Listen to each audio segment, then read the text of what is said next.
નમસ્કાર મિત્રો, સરકારી નોકરીની તૈયારી કરતા ઉમેદવારો માટે એક મોટા સમાચાર આવી ગયા છે. ગુજરાત પંચાયત સેવા પસંદગી મંડળ એટલે કે જીપીએસએસબી દ્વારા ગ્રામ સેવક અને પશુ નિરીક્ષકની કુલ 600થી વધુ જગ્યાઓ પર મોટી ભરતી જાહેરાત કરી છે. તો આજના આ વિડીયોમાં આપણે જોશું કે આ ભરતીની લાયકાત શું છે, તેનો પગાર ધોરણ શું છે, પરીક્ષાની પદ્ધતિ કઈ છે અને ફોર્મ ભરવાની છેલ્લી તારીખ કઈ છે. તો આ બધીની માહિતી, આપણે સંપૂર્ણ માહિતી આ વિડીયો દ્વારા હું આપીશ. તો આ વિડીયોને અંત સુધી જોવાનું ભૂલતા નહીં મારા વહાલા મિત્રો. તો મારા વહાલા વિદ્યાર્થી મિત્રો, સૌથી પહેલાં ફોર્મ ક્યારે અને ક્યાં ભરવું તેની વાત કરીએ.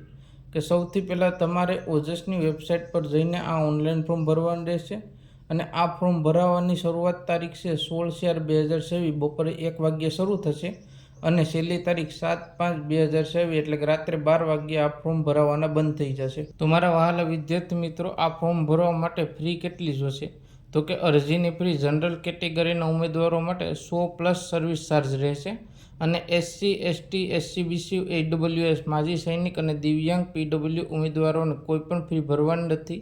અને જો જનરલ કેટેગરીના ઉમેદવાર હોય તો ઓનલાઈન ફી ન ભરી શકે તો 8/5/2024 થી 12/5/2024 દરમિયાન મંડળીની કચેરીએ જઈને ₹500 પ્રોસેસ ફી ભરીને ફીને માન્ય કરાવી શકશે. તો હવે આપણે વિદ્યાર્થી મિત્રો વાત કરશું કે કયા સંવર્ગમાં કેટલી જગ્યા ખાલી છે. તો કે ગ્રામ સેવક વર્ગ 3માં કુલ જગ્યા 500 છે, જેમાં મુખ્ય જિલ્લાઓ સુરતમાં 70, દાહોદમાં 50, આણંદમાં 41, નર્મદામાં 36 અને મહીસાગરમાં 33 છે. જેમાં મહિલા અનામત તરીકે કુલ 500માંથી સામાન્ય મહિલાઓ માટે 83 જગ્યા અનામત છે. બીજું પશુધન નિરીક્ષક વર્ગ 3માં કુલ જગ્યા 112 છે, જેમાં મુખ્ય જિલ્લા તરીકે તાપીમાં 13 છે, કચ્છમાં 10 છે અને ડાંગમાં 9 છે. આ 3 જિલ્લામાં સૌથી વધારે જગ્યા આવેલી છે. તો હવે મારા વિદ્યાર્થી મિત્રો, આપણે શૈક્ષણિક લાયકાત શું જરૂર છે તે પરના વિશે પર આપણે વાત કરીશું. ગ્રામ સેવક માટે શૈક્ષણિક લાયકાત તરીકે BRS rural study plus home science સિવાયનું હોવું જોઈએ. BSc એગ્રીકલ્ચર અથવા BE BTech એગ્રીકલ્ચર એન્જિનિયરિંગ કરેલું હોવું જોઈએ.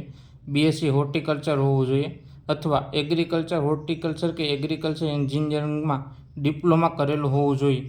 આ તમારે કોર્સ કરેલો હશે તો જ તમે આમાં ફોર્મ ભરાવી શકશો. તો મારા વહાલા વિદ્યાર્થી મિત્રો, પશુધન નિરીક્ષક માટે કઈ કઈ ડિગ્રી હોવી જરૂરી છે? તો કે માન્ય યુનિવર્સિટીમાંથી 3 વર્ષનો diploma in animal husbandry pass કરેલો હોવો જોઈએ. ખાસ નોંધ, જો તમે આ ડિગ્રી ડિસ્ટન્સ લર્નિંગથી મેળવેલી હોય તો માન્ય ગણાશે નહીં. અને સામાન્ય લાયકાત ગ્રામ સેવક માટે અને પશુધન નિરીક્ષક માટે શું જરૂરી છે? તો કે કોમ્પ્યુટરનું બેઝિક જ્ઞાન હોવું જોઈએ પ્લસ ગુજરાતી અને હિન્દી ભાષાનું પૂરતું જ્ઞાન હોવું જોઈએ. તો વિદ્યાર્થી મિત્રો, હવે આપણે વાત કરીશું વય મર્યાદા વિશે. તો કે વય મર્યાદાની ગણતરી 7/5/2000 રોજના કરવામાં આવશે, જેમાં ગ્રામ સેવકની વય મર્યાદા છે 18 વર્ષથી 35 વર્ષ, એમજ પશુધન નિરીક્ષણની વય મર્યાદા છે 18 વર્ષથી 33 વર્ષ.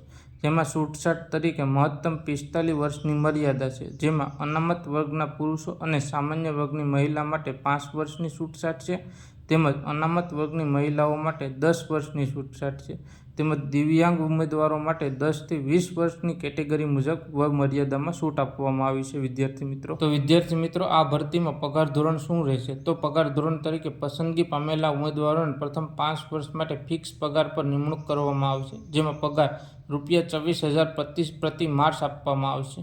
5 વર્ષની સંતોષકારક સેવા બાદ સરકારના ધારાધોરણ મુજબ નિયમિત પગાર તેમને મળવાપાત્ર રહેશે. તો વિદ્યાર્થી મિત્રો, આ ભરતીની પરીક્ષા પદ્ધતિ શું છે તો તે પણ હું તમને જણાવી દઉં કે આ ભરતીની પરીક્ષા પદ્ધતિ MCQથી લેવામાં આવશે, જેમાં કુલ ગુણ 200 છે, જેમાં તમને સમય 3 કલાકનો આપવામાં રહેશે અને આમાં ગુજરાતી અને અંગ્રેજી માધ્યમ આપવામાં આવશે. તો વિદ્યાર્થી મિત્રો, હું તમને આ વિષયો જણાવી દઉં અને કયા વિષયમાંથી કેટલા માર્ક્સનું પૂછાશે તે પણ હું તમને જણાવી દઉં. તો કે વિષય તરીકે સામાન્ય જ્ઞાન GKમાંથી 35 ગુણનું પૂછાશે, ગુજરાતી ભાષા અને વ્યાકરણમાંથી 20 ગુણનું પૂછાશે, ઇંગ્લિશ લેંગ્વેજ અને ગ્રામરમાંથી 20 ગુણનું પૂછાશે, તેમજ ગણિત અને રિઝનિંગમાં 25 ગુણનું પૂછાશે, તેમજ ટેકનિકલ અને શૈક્ષણિક લાયકાતને લગતા પ્રશ્નો 100 ગુણના રહેશે મારા વિદ્યાર્થી મિત્રો. અને નેગેટિવ માર્કિંગ તરીકે દરેક ખોટા જવાબ દીઠ 0.25 ગુણ તમારા કાપવામાં આવશે. તો વિદ્યાર્થી મિત્રો, હવે હું તમને અગત્યની સૂચનાઓ જણાવી દઉં કે ફોટો અને સહી ફોર્મ ભરતી વખતે ફોટો અને સહી 15 KBથી વધારે હોવો જોઈએ નહીં. બીજું, વધારાના ગુણ તમને કેમાંથી મળશે? તો કે રમતગમતના પ્રમાણપત્ર ધરાવતા અને વિધવા ઉમેદવારોને કુલ મેળવેલ ગુણના 5% વધારાના ગુણ મળશે. અને જો તમે પહેલેથી સરકારી નોકરીમાં હોવ તો તમારે વિભાગને જાણ કરીને એનઓસી રજૂ કરવું પડશે. તો મારા વહાલા વિદ્યાર્થી મિત્રો, આ હતી જીપીએસએસબી ભરતી 2026-27ની સંપૂર્ણ માહિતી. જો તમે લાયકાત ધરાવતા હોય તો છેલ્લી તારીખની રાહ જોયા વગર વહેલી તકે ફોર્મ ભરી દેજો. અને આવી જ સરકારી યોજનાઓ અને ભરતીની આવી જ માહિતી માટે અમારી ચેનલ સની ટોક્સને સબસ્ક્રાઈબ કરવાનું ભૂલતા નહીં અને વિડીયોને તમારા મિત્રો સુધી શેર કરવાનું ભૂલતા નહીં. આભાર.